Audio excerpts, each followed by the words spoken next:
YouTube দেখে নতুন রান্না করা আমার অনেক দিনের ইচ্ছা। আমি দেখি আর নতুন নতুন রান্না ট্রাই করি। তবে এই রান্নাটা এত সহজে এত সুস্বাদু হয়ে যাবে আমি চেষ্টা না করলে আগে বুঝতেই পারতাম না।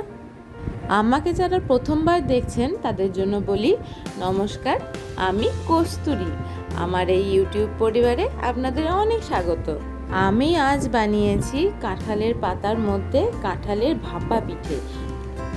তার জন্য আগে থেকে ভিজিয়ে রাখা গোবিন্দভোগ চাল মিক্সিতে বেশ ভালো করে গুঁড়িয়ে পেস্ট করে নিয়েছি।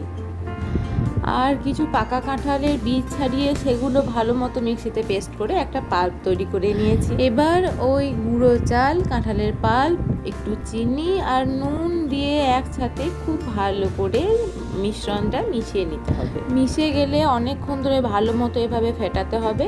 আর এইভাবে ফেটাতে থাকলে মিশ্রণটা খুব নরম হয়ে যাবে। আর মনে রাখবেন মিশ্রণ যেন খুব বেশি পাতলা না হয়, একটু ঘন হওয়াটাই দরকার।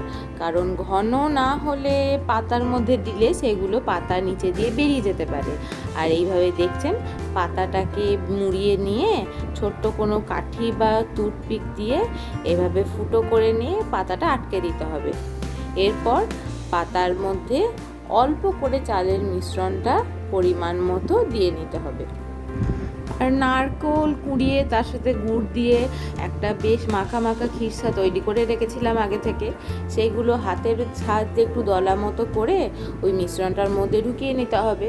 এবার এর উপর আর কিছুটা চালের পেস্ট ভালোভাবে লাগিয়ে টোটালটাকে প্যাক করে দিলাম।